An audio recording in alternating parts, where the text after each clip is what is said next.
Welcome to the Brew Crew Review Podcast, the show by fans for fans of your Milwaukee Brewers.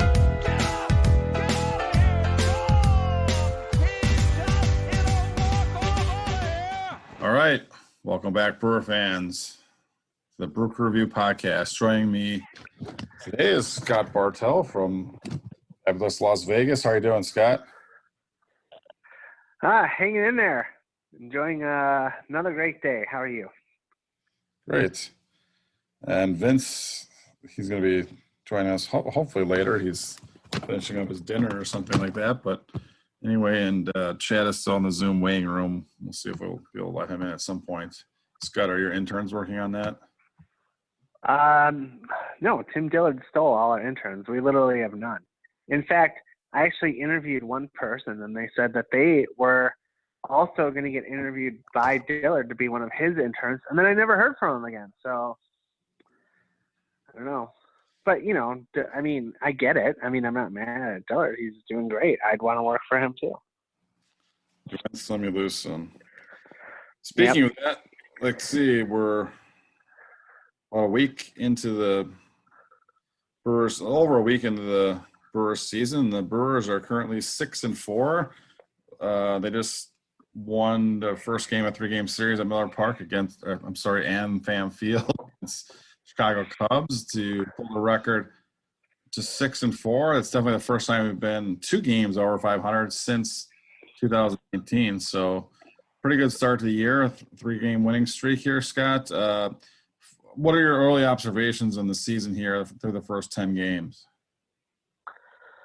Well, I actually think that it's always hard because this early in the year, you just, obviously as a respected journalist, you don't want to go too far in one direction with your hot takes and stuff like that. But having said that, I think if we would have taped this 3 days ago, it would have been a significantly different podcast because I would have been a lot more concerned about our offense early on. That seemed to be an issue, and it's gotten better the last couple of days, which is nice. But I don't know. I mean, so far, this is a team that has a really, really tough schedule for pretty much the entire month of April. I think I said it was May 2nd. I think that's when we wrap up. Like we play, Marlins and Pirates, but then we have it's basically all Cubs, Cardinals, and Dodgers, I think. So it's a tough schedule, but and then Twins, of course. But I just think that if they can even get to there and be even a little over 500, that would be really, really good for us. I mean, I just have really low expectations right now just because it's a really tough schedule to start off. So far, so good. Yeah, going right before the season started, I got really excited about this team, looking at up and down and the potential of, especially our top end guys on the pitching staff and the back of the bullpen and with Yelich and here and some of our offseason acquisitions, even though they're kind of trying to fit square pegs in round holes, so to speak. I kind of thought that this team was going to mesh at some point, and I am still concerned about the offense. If Brewer fans remember back to last year, even though we kind of backed into the expanded playoffs, the last month in particular, I remember September being really brutal for us offensively. I know it culminated in that getting no hit by the Alec Mills of the Cubs, and I remember just thinking this offense is terrible. We don't deserve to make the playoffs. We ended up making the playoffs and got ousted right away. But I don't know. I guess do you think that the Brewers front office did enough this offseason to really address the lack of offense that it showed last year in 2020? I don't know. I guess that's a tough question. I want to say no because, the biggest move, I suppose, is obviously going to be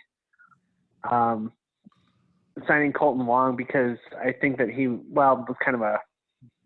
a good table setter for the team. He plays great defense. I think he's a really good get for this team. But Jackie Bradley, I think, was almost just as big of a signing because if if something were to happen to Lorenzo Cain this year, let's just say he just said, you know what, after 5 games this year, let's say he just goes, nope, not again. Nope, not doing it. I would be concerned because I don't really see a center fielder on this team until we sign Jackie Bradley Jr. And now I kind of feel like what's really great about this team and is kind of that we have a bunch of stars, but we're not necessarily reliant on just like 1 or 2 players like I think a lot of teams kind of are. This team is a hodgepodge. It's a mix, but as long as everybody does their job and contributes, it should be a pretty good team on paper. So everybody has to just keep plugging along and doing their job. Yeah, no, I agree with you, Scott. I think our outfield's got some really nice depth, and I'm a little bit concerned about obviously the corner infields in particular, but I think catching has been a nice bright spot here at the beginning. I think we have a really nice left-right tandem in Omar Narvaez and Manny Pena, and Narvaez is having a bounce-back year. And really, 2020, a lot of guys got a pass for last year, and I personally didn't really give Narvaez one because I had high expectations for him. But I think he's coming through to be the player that I thought he would be offensively this year so far. Actually, it's only 10 games, but that's encouraging.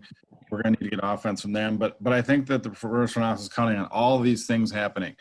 Christian Yelich having a comeback season from his dreadful campaign last year where he barely batted over 200. I think that's a pretty certain one. Lorenzo Cain coming back and just playing to his normal standards. I think that's a pretty certain one. The question mark ones that I think that they were banking on was, I guess, Keston Hiura really having a breakthrough season like he showed 2 years ago, but not so much last year. And I think that's questionable at this point. But I think it's still very possible. And the other thing I think they're counting on is that Luis Urias was going to have also a mini breakout campaign, at least solidify himself as an everyday shortstop for the Brewers. And I think that's the most highly questionable of their assumptions that would happen this year. With that being said, obviously there were some rumors we were going after Justin Turner off season to fill the third base hole. And instead we kind of defaulted and didn't sign him. Instead got Jackie Bradley Jr., which, like you said, could be a blessing in disguise. But overall, didn't think that did a great job on making the offense that much better. But like I said, I think that our pitching staff should be good enough and elite enough on both the top end of our rotation and the back end of our bullpen to, I think, have this much offense be enough. And I think underrated moves like even somehow keeping Daniel Vogelbach on the roster, and now with Wong injured, he's getting some playing time.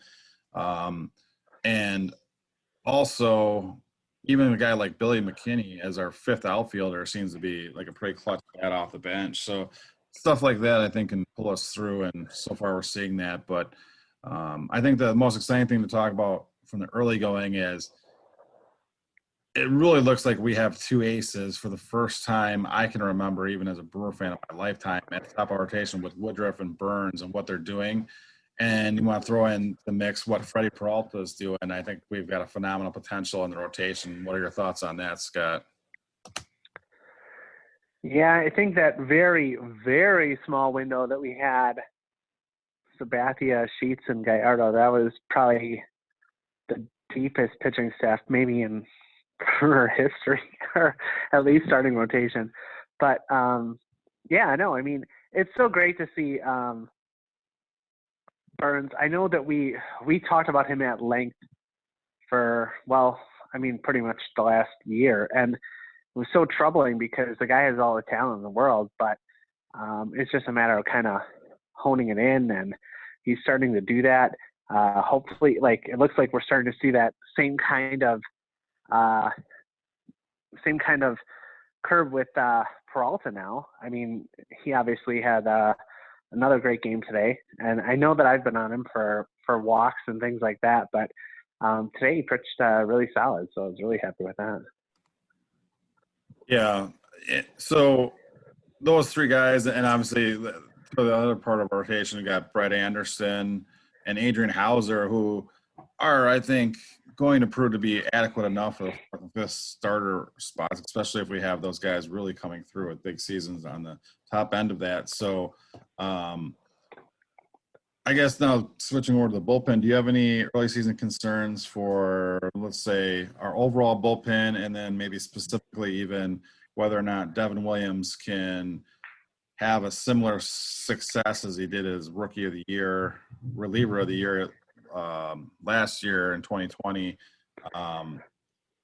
or are you concerned that might have been slightly fluky, and then just overall everyone else, full bullpen pitcher outside of Josh Hader, who I know that we trust, but what are your thoughts on that?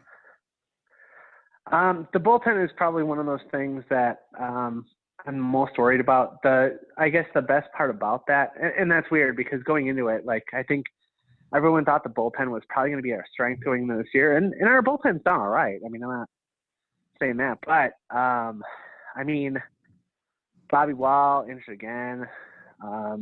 We had Ray Black got hurt for a while, and I guess after Hader, there's a significant drop off, and I don't think that anyone can reasonably expect Williams to have the kind of year that he had last year, because that kind of year just doesn't happen in Major League Baseball. And so when it does, it doesn't really matter how good you are. You're likely to regress a little bit because you've set the bar so high. And I mean, right now though, Williams is definitely struggling a little bit in finding the strike zone and kind of getting the feel for all of his pitches. And that's definitely kind of, I guess, led to a little bit of his scuffles early on. Not super worried about it yet, but I am a little worried about the pen in general.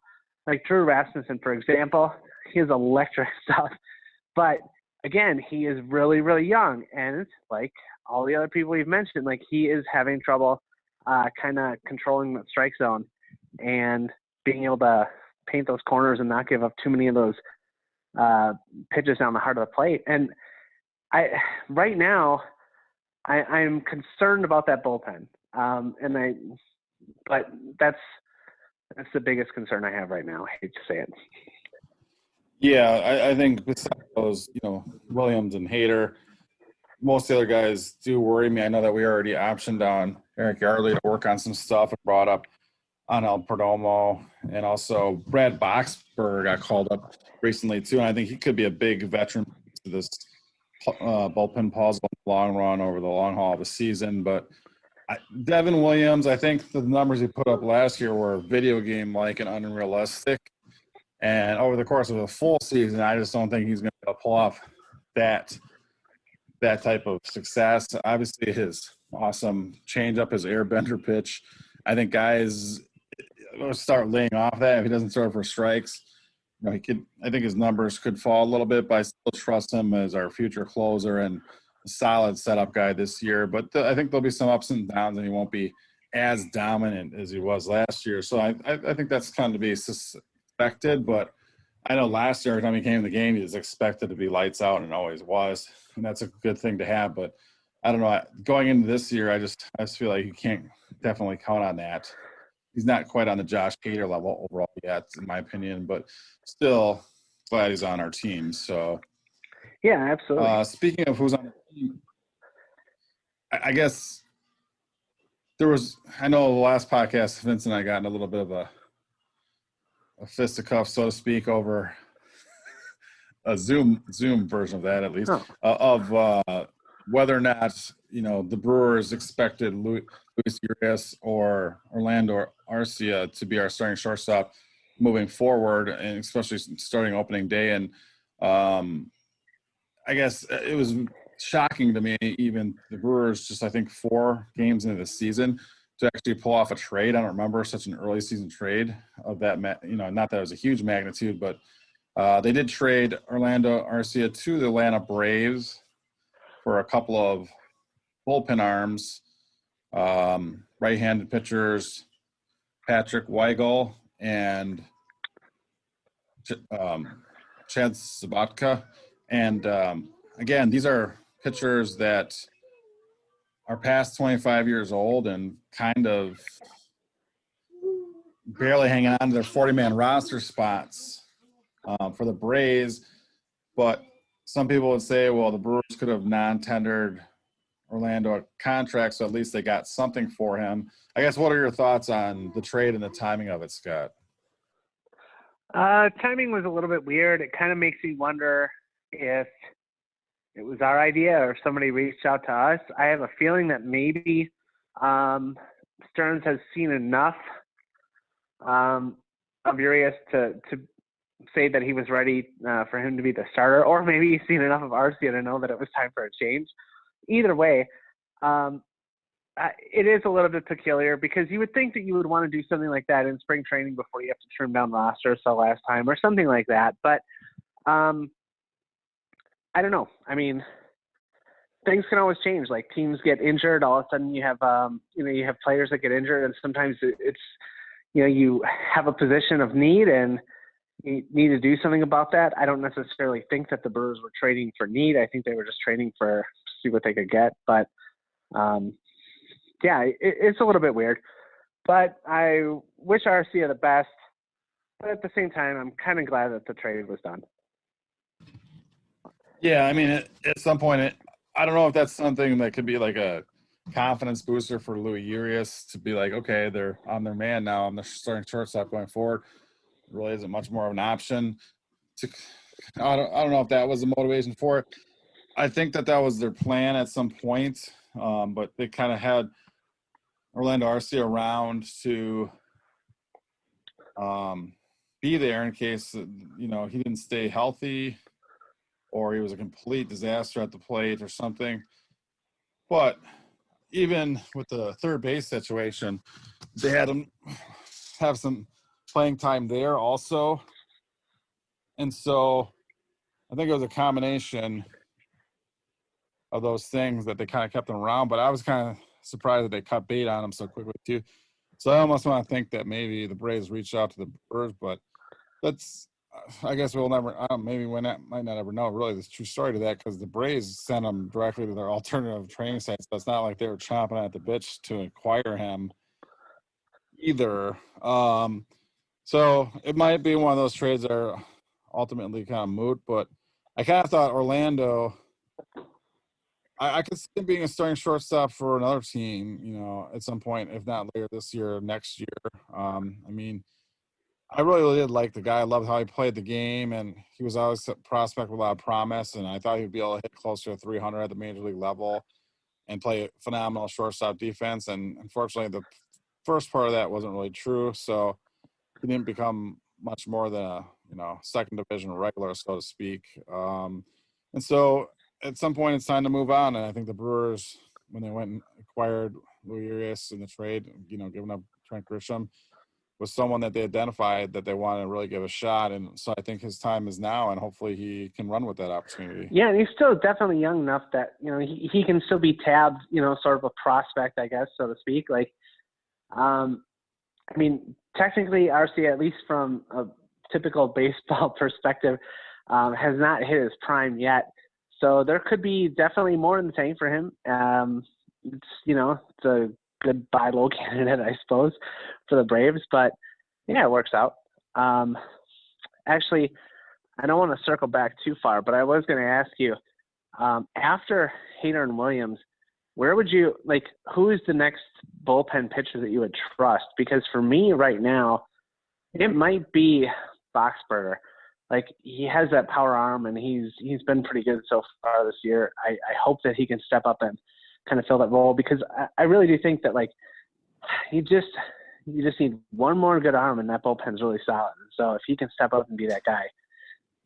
Well, I think that that's kind of lost in this Freddie Peralta succeeding in the starting rotation thing is last year he was a big part of our bullpen. I think people foresaw him being as really high quality setup type arm too, and he would have been really solidifying that bullpen. So moving into rotation, and you forget that you kind of lose him from the bullpen. I think he would have been, someone that makes our bullpen weaker by going in the rotation. But obviously to me, he's more valuable in the rotation, obviously. So good question, Scott. Actually, I'll throw out that my next trusted arm would probably be Brent Suter. We don't have too many lefties out there in the pen, and I know he can pitch multiple innings and.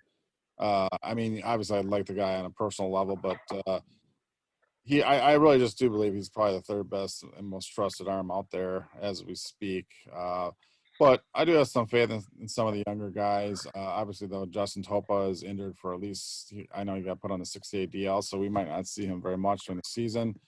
But I think that this organization's current philosophy is to, stream guys back and forth that have options to AAA and kind of just, have fresh arms a lot, so to speak.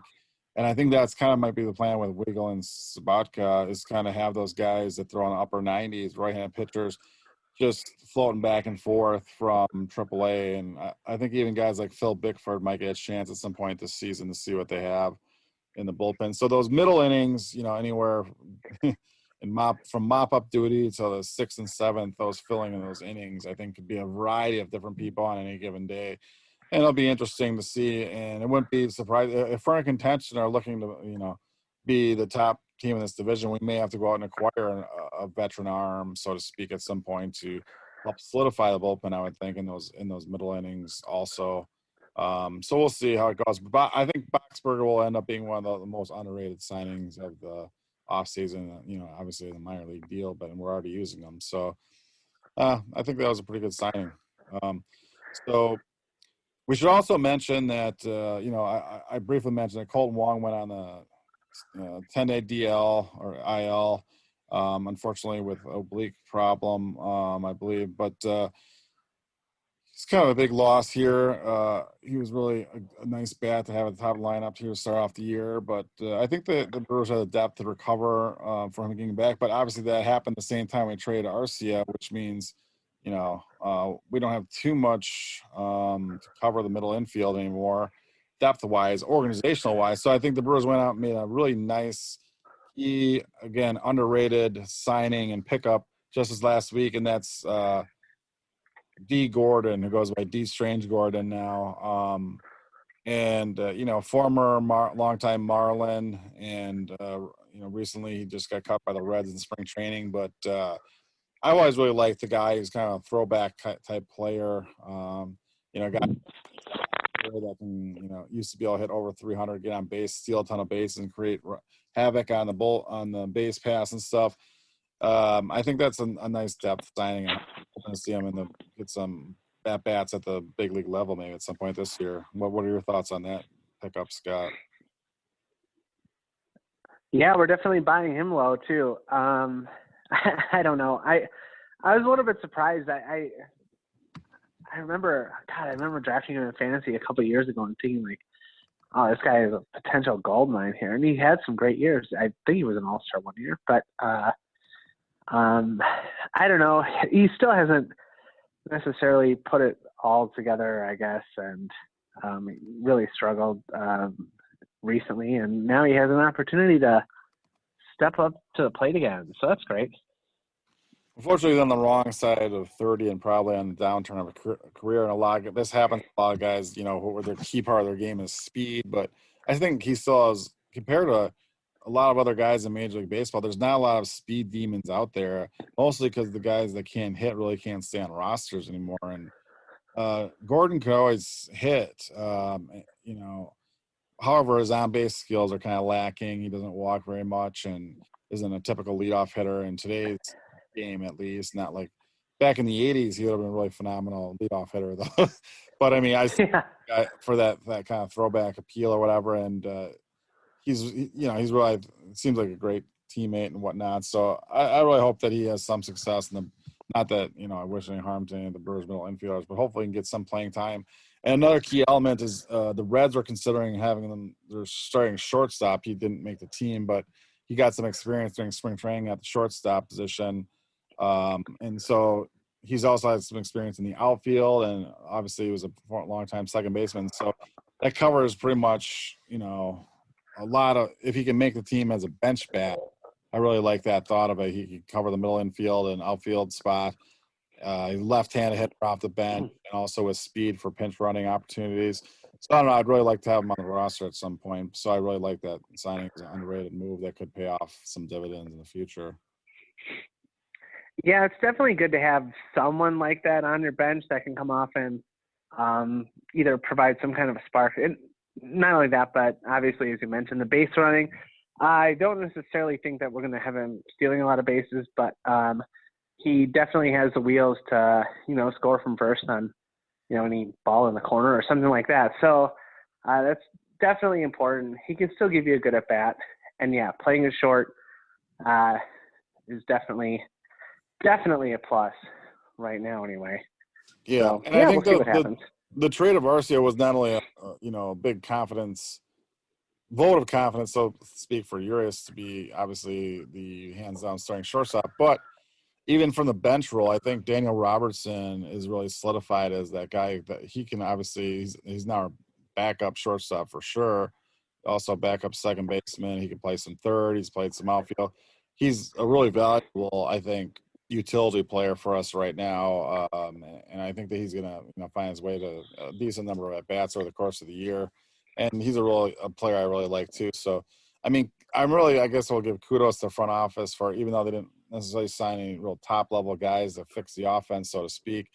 I really think that some of these key bench guys and depth pieces in the bullpen, like Boxberger and guys like Robertson, are going to be kind of keys to success for this team this year. So, those aren't usually, Brewer fans, unless you're really diehard, don't put too much faith in guys like that, but they really do have a big role in the success of a team like this, like the Brewers. So, it is kind of weird. Like right now, anyway, I think any given day, there's somebody in the lineup. I'm like, they're starting? Okay.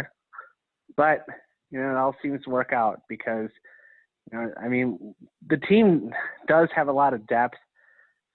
They have a lot of people that can play in a lot of different positions. So even if one guy goes down, the next person can fill in. The depth of the team is really good. The versatility is really good. And I think that's I guess that is Stern's MO at this point. So, it's a well-built team. And I guess the biggest part about it is that this is a team that, should they make the playoffs, they kind of check all the boxes as far as a team that could go deep in the playoffs. Now, I know you're obviously going to have to, beat the Dodgers to get to the World Series in all likelihood. But this is a team that, think about it. We have what we pretty much just talked about is two aces. We have at least one, possibly two absolute shutdown relievers. So that's great. And then we still have an MVP in the middle of our order. In baseball, in my opinion, Josh Hader's still at the top of that game. Two aces instead, and former MVP in the middle of the lineup. So. Yeah, exactly. But you could remember even just 5 years ago or so, and you would just look at the lineup and be like, oh, great. Braun's out with, back spasms or something. And so he's going to take the day off. And we're like, well, I don't know that we're going to be able to score 2 runs today. But, this year, today's game, for example, we obviously only scored in 1 inning, but, we scored 6 runs and worked out really well, and all without Christian Yelich. So that's, it's a plus. And our pitching, we spend so much time talking about the bullpen and how important they are, because our bullpen is pitching, pretty much 4 innings a game for the most part. That's sort of what I expect of them now, just about every game. I just expect my starter to only go 5 innings. And the last couple games, our starting rotation has been absolutely phenomenal. I think they've given up next to nothing in the last 6 games. So to be able to do something like that after the way our offense started, and now that kind of takes a little bit of the pressure off the offense, and you see the bats coming around, and now we're scoring, 9 runs on multiple occasions, and it's just great to see everybody. It's all kind of coming together. Yes, Scott, definitely has an AmFam field this week against the Cubs too. All right, I think we're going to have our interns here, Scott. Why don't you have your interns let Vince? I see him in the waiting room here. Vince, are you back? Yeah, guys. You've just been listening to this great Brewers analysis. It's been outstanding. Scott, that was a good 10 minutes worth of analysis right there. It's very impressive. By Craig? How you, Scott? Yeah, that was you. And I apologize for being late. I was at dinner with our anonymous source, Tom Carter. Now that I've been vaccinated, so we were just talking about Brewer secrets. Me and Tom Carter. Oh, that's good. Like, even if you invite him to dinner, you're supposed to call him TC or anonymous source. That's it. Well, yeah, he wanted to meet in like a quiet restaurant or something. He's like, I don't want anybody to know who I am. I'm like, Tom, don't worry, we got you. We even changed the reservations from Tom Carter to Tom C, so that nobody knew who he was. Well, now wait a second. See, now I'm confused because that means that we obviously understand that we're supposed to go by Tom C as an anonymous source, but we continue to refer to him as Tom Carter. Now I'm not sure. Well, all right. You know what? We're moving in the right direction. I feel like one of these episodes we're going to get it right. We really will. Just out of curiosity, Vince, at that restaurant you were at with TC, you didn't see our colleague Tom H bellied up to the bar, did you? They were carting somebody out. I don't know who that was, but he was blathering on about the Brewers being done making moves and then signing Jackie Bradley Jr. or something. I couldn't remember. Oh. Yeah, that's interesting. But anyway, I guess you missed some of the great analysis by Scott. But I guess one thing I want to point out here, Vince, you actually got to witness a little piece of baseball history in this past week. I'd like for you to talk about a little bit for our Brewer fans. Obviously, not Brewer related, but you were able to see out down there in Texas, Texas Rangers game at their fairly newer field. The San Diego Padres throw their first ever no-hitter thrown by Joe Musgrove, and you were in attendance. Is that correct? I was, and boy, it couldn't have been just any better timing, and it was totally random. We all missed baseball so much last year, so my girlfriend and I, we both are a few weeks past our second dose, so we thought, all right, we can go see a baseball game again. So, and we were excited to do it in the first week or two of the season. And so we drove up to Arlington. We wanted to see the new ballpark, and we went to the game on Thursday against Toronto. And I was really excited too, because we were going to see, even though the Rangers aren't very good, we were able to see, two good young teams with Toronto and San Diego. So we did the Thursday, or the Wednesday game, I should say, against Toronto. And then we stuck around for Friday night to see them play the Padres. And we got actually really good seats, because the first game we just decided to just kind of walk around and get cheap seats and see the ballpark and explore it. But we really just wanted to watch the game on Friday night. And it was pretty exciting, and the fans were into it. You could see that something was building. I'd say by like the seventh, when Musgrove had thrown, I would say 6 or 7 innings of no-hit baseball, ended up only hitting one guy the entire game to ruin his perfect game. But it was really exciting. First no-hitter I've ever seen in person, just a really cool experience. And there were a lot of Padres fans there, which was and it was noticeable. I mean, we even commented on that before the game, and by the end they were loud. I mean, it was a sizable contingent that had traveled from San Diego in some cases. We talked to a couple guys who had come all the way from California, and I'm sure that there's some Padres fans that live in Texas as well. But they were very local, very loud, very supportive, and actually kind of emotional, because everybody knew the history of the Padres, not ever having thrown one. They've been a team since the 60s, and that was their first ever no-hitter. So, yeah, it was a great game to go to, and quite an experience.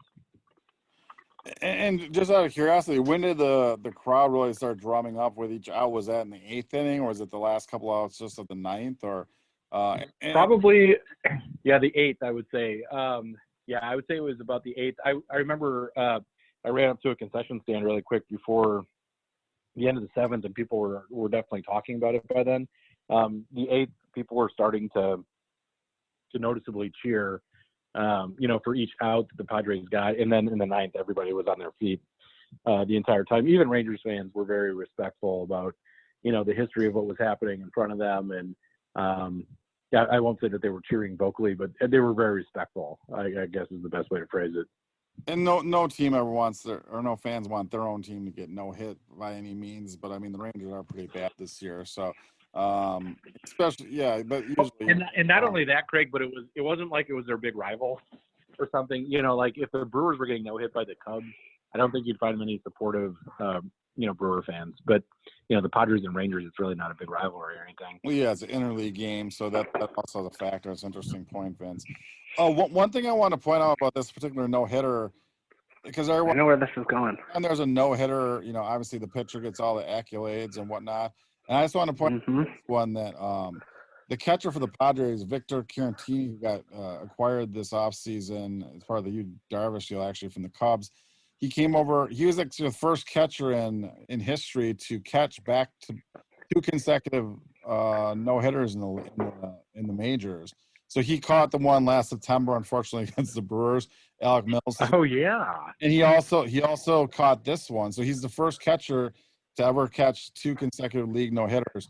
And I just wanted to, I think it really kind of highlights the fact how important a catcher is in a pitcher's success, especially such high pressure, thing like a no-hitter. The catchers are like an invaluable piece that kind of never get the credit. And I know that my 2 favorite words in the English language are pitchers and catchers, and it's not just because of the middle of February where they get to report for the first time, but I mean, these are really my favorite 2 positions in all of sports, to be quite honest with you, because they are so valuable in the flow of a baseball game and the success of that. And I think that Caratini has obviously got something going on here for him by being able to catch 2 different no-hitters and call those games for the pitchers. And so I just thought baseball fans and our Brewer fans I know are very knowledgeable, but I think it really highlights that, the great, credit that catchers don't get for their no-hitters. I think they should be. That's a really great point, Craig. I wonder if our interns could put together a list of catchers who have caught the most no-hitters in baseball history. That'd be a really, really interesting statistic. I'd love to see that. Yeah, Scott mentioned earlier in the podcast he gave away most of his interns to Tim Dillard, though. So, once we get some more, Scott's out to recruit more on the Vegas Strip or whatnot, but we'll get some more and we'll get them on that. That's an interesting thing, Vince, for sure. Maybe Chad's having better luck, but no, I do think that it matters a lot. The other interesting aspect of this particular no-hitter was that Musgrove not only was a San Diego native, so there's something kind of cool about that for him, but also that he was new to the Padres this season. So, to your point about Caratini, you had 2 guys working with each other that didn't work with each other last season at all. And, it's kind of interesting that they were able to establish that kind of rapport and trust with each other this quickly. To see it in literally the first week of the season is pretty cool. So, that was another aspect that I got to thinking about after the game. It was, at the time that the move was made to get Musgrove, I know a lot of fans were focused on, the other Padres starting pitchers that were acquired this offseason, and for good reason. Big names, Yu Darvish and guys with that caliber. So this move, I think, was a little bit under the radar for AJ Preller, and so far it's working out. Obviously, it's still early to tell in the season how it's going to do long term, but certainly an exciting and fun game to be a part of. And I know Scott was very knowledgeable. 50% of the games I've gone to this year have resulted in no hitter this year. That's awesome. And I was all over the Joe Musgrove. He actually drafted him in fantasy before the season. So, I know he had big hopes for Joe Musgrove, and I'm sure he's exceeding those expectations already. I kind of went – I wouldn't say I went all in on the Padres, but I also even drafted Mike Clevenger, even though he's not even going to pitch this year, which in hindsight, maybe that wasn't the best move, but it is a dynasty league, so you never know. But our interns, by the way, we don't have any, so I just looked it up. Anybody want to guess the most no-hitters caught, just by any catcher? Just guess the number. I'll say. Go ahead, Craig. Go ahead. I'll just say 3. I don't know. I'll say 2. Those are great guesses, both wrong. But the record for the most no-hitters is 4. From Jason Varitek and Carlos Ruiz. So both pretty, modern day players. Oh, wow. And Varitek threw a no-hitter for Hideo Nomo. We might know him. Derek Lowe, Clay Buchholz, and John Lester. All of those. Whereas didn't Pedro throw one in Boston too? I don't know. Well, he wasn't catching if he did. Okay. But Ruiz had a little easier path. He caught 2 for Halladay. He caught 1 for Cole Hamels, and then he caught a combined one where Cole Hamels started. So, I mean, I'm not saying that he, did like it was a great job, but those are some pretty dynamite pitchers. So, that's a great stat, Scotty. Good work. I also have to quickly throw out there as a personal aside that I feel a little vindicated because I've bought tickets now previous to Friday, I bought tickets to 2 different no-hitters, and I had not attended either one that I had bought tickets for. The first, I was stuck in Lebanon in 2008, and I happened to buy tickets for my brother and I to see a game at Fenway. I was going to fly into Boston originally, and that's the game that Lester threw, a no-hitter. And I bought him tickets for his honeymoon at the Giants ballpark in San Francisco, and Matt Cain threw a perfect game at the game that he attended. Oh, wow. Wow. And for the record, I don't think anyone ever actually gets stuck in Lebanon. I mean, it's not like insurgents were, throwing grenades at you or something. Or that did basically happen? Oh, okay. Yeah, but we made the best of it because as soon as the airport cleared and Craig picked me up at the airport in Chicago finally after, several months of being stranded in Lebanon, at least we had an epic road trip, for the Brew Crew Review. So. Speaking of Brew Crew, did you kiss the ground when you got back on American soil, like hostages do? Craig was there to greet me. Brew Review van. Yep. Just slid that door open and threw Vince in that van and home free. But it's spring break, I assume it looked very similar to how they picked up the pledges and for the frat in old school. Yeah, it's kind of like old school. It was Craig's way of inviting me to go on spring break for him, age 46. So that was pretty cool. Nice. Yeah, there's no spring break in May, Vince, but yeah, there were ladies on the beach, absolutely.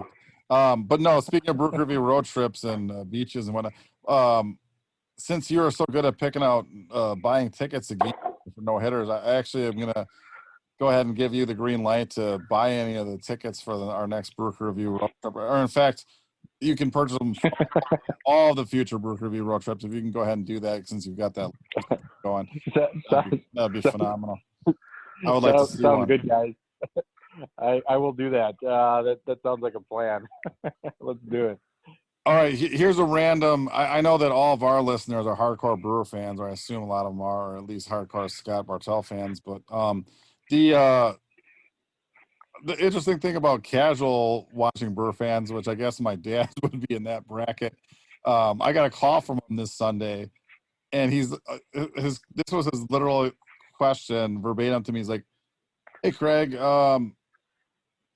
know what happened to Ryan Braun?" He had no idea what was going on with Ryan Braun.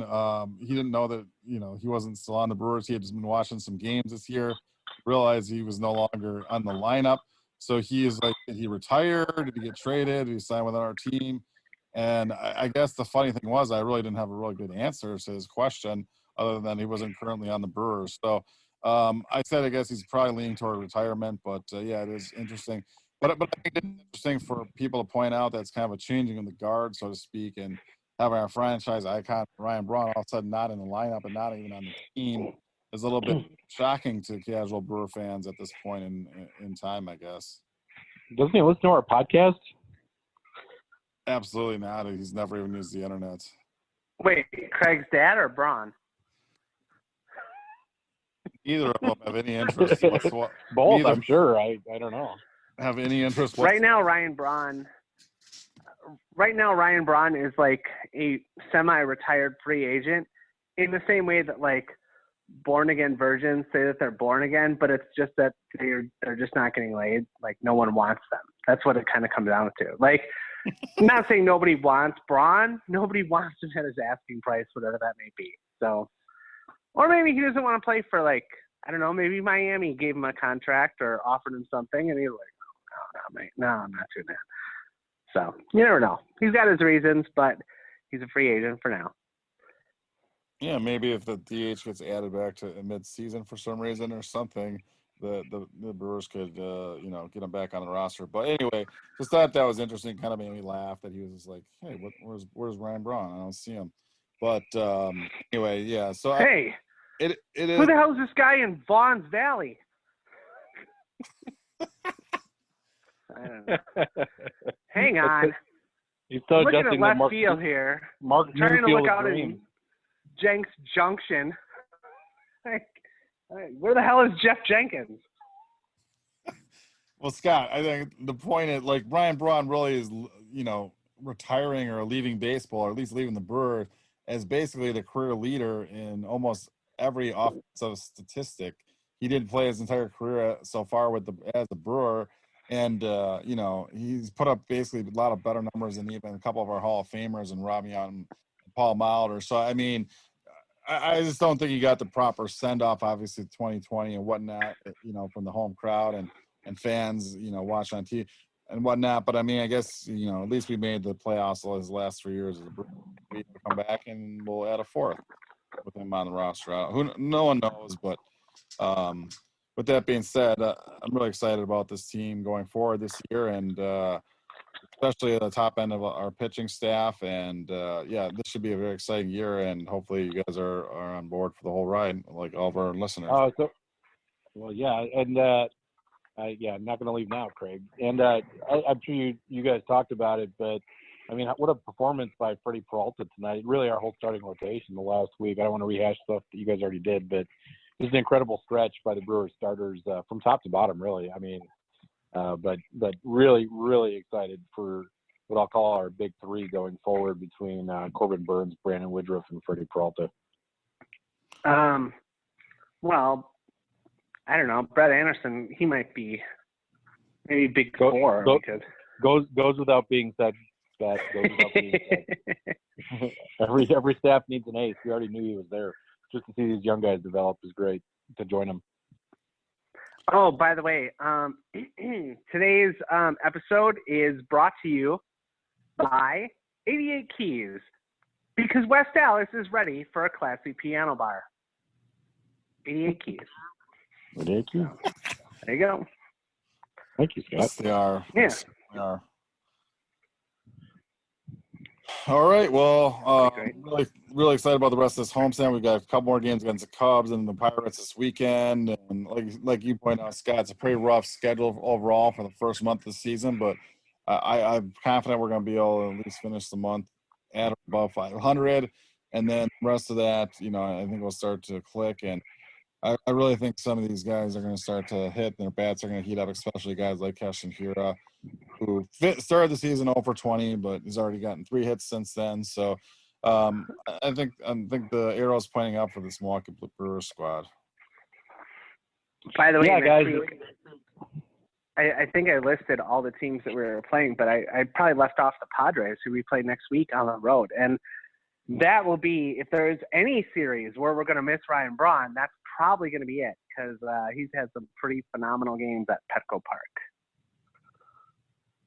That's true. Maybe he'll come out of retirement for just a couple of days and down the road from his house in Malibu. But I think we saw his 3-homer game. Yep. I think we saw that at Magoo's, which hopefully will be a sponsor of ours in the future. We'll ask him again. I hate to tell you, Scott, that's no longer Magoo's either, but what can you do? Well, Scott, as long as we still have businesses... Stores and Dreams and 88 Keys, I guess West Dallas will be Scott, fine. don't you know how many businesses went under because you're no longer there to support them? I mean, your consumer tactics are just incredible. You are a really solid consumer, Scott. I should have really let people know before I left the great state of Wisconsin. There were a lot of businesses that suffered. Tommaso's Pizza, Culver's, all of them. So yeah, and Magoo's is definitely up there. Cops, man. Yep, I know. You'll be back soon, Scotty. You'll be back soon. Hey guys, losing you and then the pandemic, that's like a double whammy for those businesses. Wow. Yeah. Hey guys, on a personal note too, we'll be taking a Brew Crew Review scouting trip this Friday. I will be attending the Miami Marlins game in Miami against the San Francisco Giants, so I will be sure to report back on that as well. Nice. Honestly, there's probably like about a 20% chance that that's a no-hitter. Pretty decent. Just let the no-hitter tour continue. Yeah. Awesome. All right. Well, I think that wraps up for this podcast, guys. We'll be coming back to you once again within the week here with some more Brewer action. So, Hey, Scotty, did you give the website and the Twitter feed? No. Twitter at Brew Crew Review 1. You can find us there. And believe it or not, I haven't even shared this with you guys yet, but like our last episode has already gotten more listens than any other episode in our storied history. So for, when we give this passion plea about, hey guys, like please let people know, like we really, we're already like 120 some, 130 episodes into this. And I really appreciate all of our listeners, but if you let somebody else know and they let somebody else know, like this could really turn into something really special. And, it is, but, we'd like to spread it around so that we have far more listeners that are hopefully enjoying it. And we greatly appreciate you for doing that. Furthermore, if you haven't dropped that 5-star review yet, wow, just click 5 stars. You don't even have to put any words or anything like that. But, if you want to, that's fine too. Just don't mention our interns or Tom Hardicourt. Or Tom Carter. Well, at least not his entire name. Yeah. And if any of you guys have instructions on how to let someone in a meeting from a waiting room, if you guys could send that also to our email, I'd appreciate that so that Chad can get on one of these podcasts. That'd be great. Sounds good, guys. Thanks, Chad. Thanks, Scotty. Thanks, Craig. All right, thanks, guys. Stay classy, Los Alice. Go Brewers. Yep. Go Brewers. Go Brewers. Do, do, do, do.